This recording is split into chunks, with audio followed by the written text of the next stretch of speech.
S.Ge0rge, S.Ge0rge float. And the catcher said the law is perfect. Abuza from Mamu Yamakwaba at the Bagana and Sem TV so.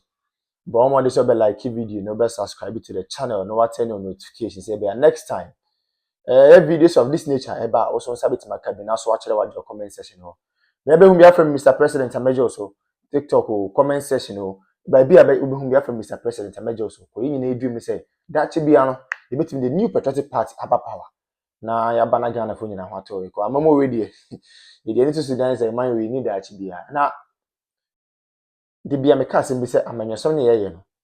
So what money under wa. Ho be chelo pa. The moment I be hold the public office and say who say you own it a responsibility. I mean a sole responsibility to serve the ordinary Ghanaian.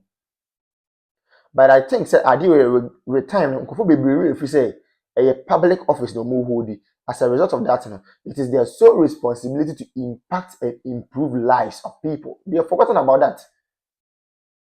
Abushami chankra, mommy enko. The enko video bimra. The video no we are going to take our time and digest the issues out of the perspective of the ordinary girl, not the perspective of Mr. President. Mommy enko message here. Na madam oslo wusu afanyo mark ye nyina kase na musa sabi osan kwase asemwe ye de hwemu ye de NDC force there big S.Ge0rge eye nanim sebo float and the catcher ye said the law is perfect and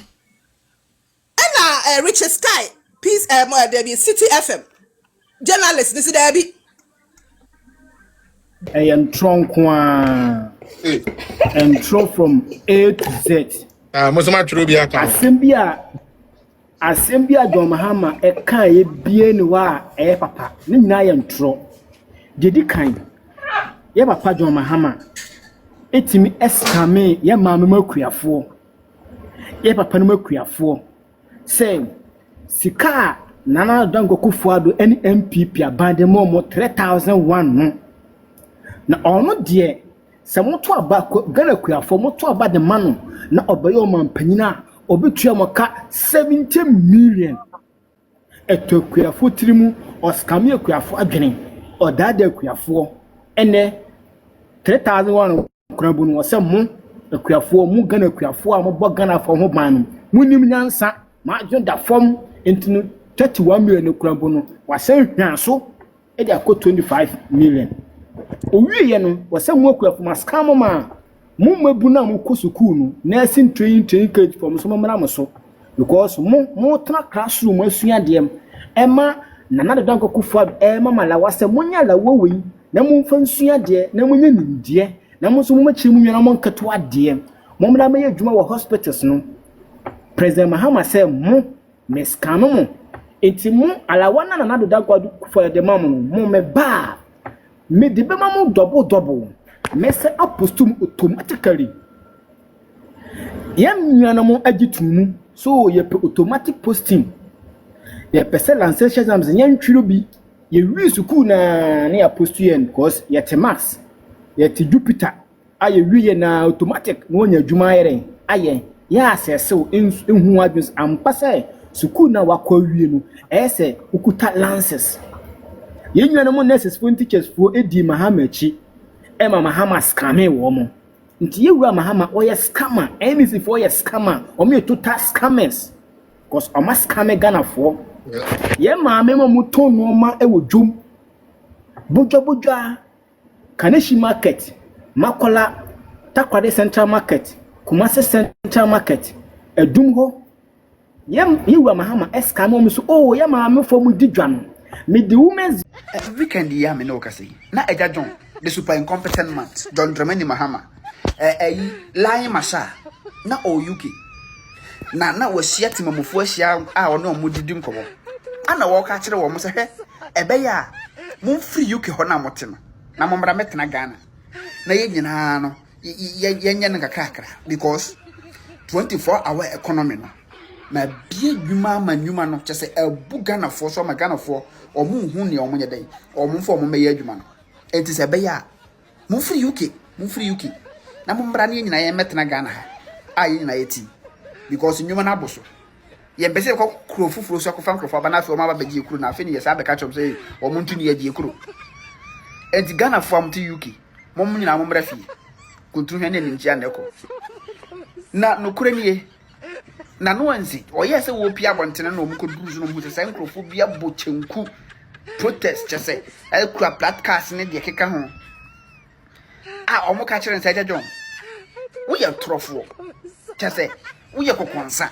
No kure nie, wo nka no kure. Wano wa ha. Enda wo kan we o kira no aka we. No kure nie, se wo ye be free UK pa betena Ghana de. Enye nke betena UK. Because at the papa be in Ghana ho. Na mposi ye beba. Enye ta time wa wo John Mahama wo tie akonya so. Ye ma betena dum so. Wa bra ye tie UK. Nukure nie light ye ba UK light e mbo ye nida. Ensema nkrofo ye kana ma hye o musu mu America kire wo ye. Light mbo na nida. Ye ma betena dum. Bacho tie na America no pa. Edidi musa na nanado ekoye. At that time, a name man penia wote so John Dramani Mahama. The point, MIT say, wono no ho anka wasan dada. Kasa kosua no wachi dada because e kosua Ghana fo hia diawe atumi anya ahoden. Edidi musa nanado ne the 8th parliament ni free wono. Yesi kosua no ewu ye ntumi nche. Ofansa na tete. Me pacho wa utie me asa na tie. Okay. Na anu dia ya san yi. Medical catch the first one another time dia no. Na anwea ewom. To so on side. One man wo mo hye na na do so on side no. Ede edru wo mo so se monya sa mra no mra na mampani side. Wo mo koye ya. O ma yi anwea ne abo na fikosue no. Kina meka no. O ma yi anwea ene abo na fikosue nim. Anwea ne abo no anana na do se monkoyi mfiri mu. Anu wo so da bia nyi mfiri mu. Na mum obeche na Ghana fo awi. Edru wo mo so no, wo mo ya no foforo no. Omakoyi anwea this time around no. Omo amfa anwea ne abo na ngo kosua nim. Enti ese aye kosua Oria ebeye ye. Argument be a kosubiano. I am not going to go there. But I am telling you point blank. Me catch you playing and you playing fat. Me say me catch you playing and you playing fat. Say NDC4 in this case. We ni pabonifo. China mekano. Ojene da ono. Si mu de bia ye kan ho asem. Oman we just say yenim oman ni issue ayewo.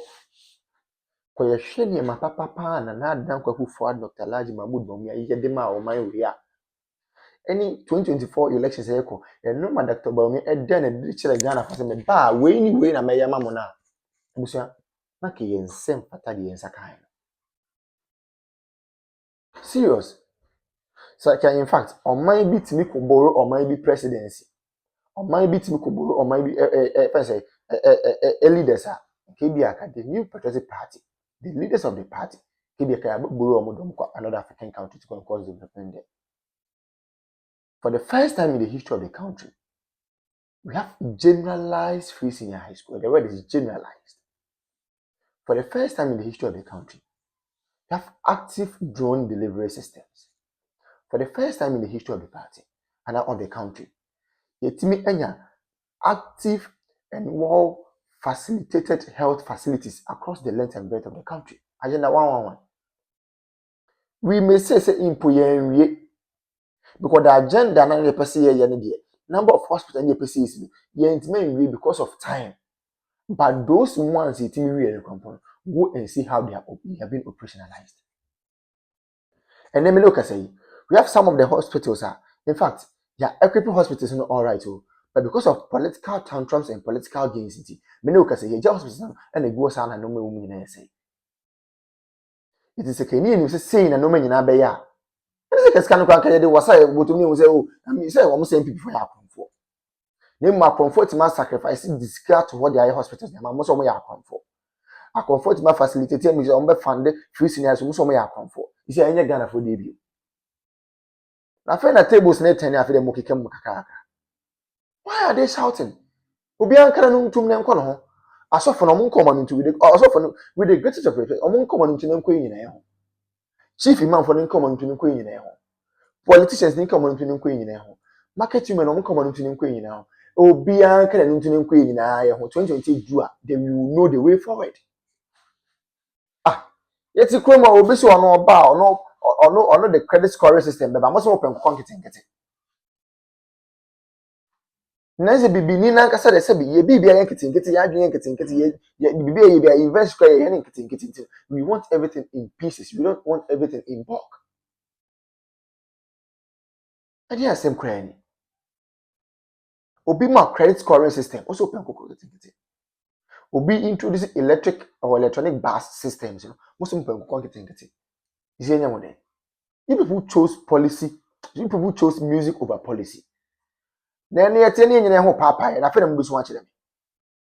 Me na wo ne wo sia chem se bi me na me ko ka che Agyeta Dramani ma so o mema was come to mutu one ye wa ha digitalization ye start say ye mo se daddy digitalization en to kinki nti mo pe kinki sika nti amamu papa na ba o mo ma mo kinki amamu a ade na mo kam ye wo ko mo ya e de Agyeta Dramani ma ko gina e fa se enkanfo mu gafo ka cho say oh gafo de oh na mo de onye kinki na mo hia digitalization bia e na gafo so okay ne be to ba na ma boom mo to ba ma kinki government a etimi Say dear ko ye kwa de menu now to me who letter be a yoko for tro ye about Council of State member voter region. Na me say films eh Remona Chapa ya happen say where ye can say Israel train. But the issue is true. Okwa any letter now was say Council of State member no ye former staff number 1. Which is never true. Onya juma order. And Onya Juma or hot da. I'm a number 1 for the first time. Number 1 I post. Oh yes, number 1 I post. Yeah, no catch you. We say oh the paneboa. Oh sister, I'm not. We say for the first time. Number 1 and kwa baby akwa dan. And then number 1. Yes. Not just say. What's in Ukra during say state institution. We are intelligence institution. Who need intel? Yaka, bro. Problem ni nyina say economy no kwa na eboa problem ni nyina say papa or Council of State member or company to good before grab good board beba no to me create good board alliances no to me to good to me to good etimi good kwa manone anoni adwuma ko bia kwa pam say me supply o good between June 2025 to June 2026 within 4 or 5 months we me supply good no over 75%. Omo koso na se mentem ho ase ba wone nipa na oni business ena nipa na fa case di abra wu yoko se osusi se nipa na sisi no yoko we invite directors and managers of the company mo buy who take your statement ama o grant o mo bi mo koi wako court yoko na court o court no court will really dey tiawo say this is a civil matter. This is not a criminal because you're a state institution. And you fight for the state and not individual. And this is a civil matter. Already know what's what fizzy on my account. Without authorization, and I say order from court. And as High Court really say, the only unique case. What ferry akona koda afi the old fediana afi the was by I say any mokra mweda mempemubium adwuma wura na ankasa na mepenache no. We invite ten na our my no issue document say we a fugitive. Awo jane. Tango. Personal attack as if say your office one and they use any personal agenda. And you're so sad. No Raymond Wankasa me Martin ma ba me nsebia I don't want to talk about. Na me see the memo who no. What the very soon who recordings e be pie. Raymond very soon who recordings are e be pie. Agyeta. And this state institutions are on sa no hu no no kra se amfe ya sorry amfe na nsi for ma Agyeta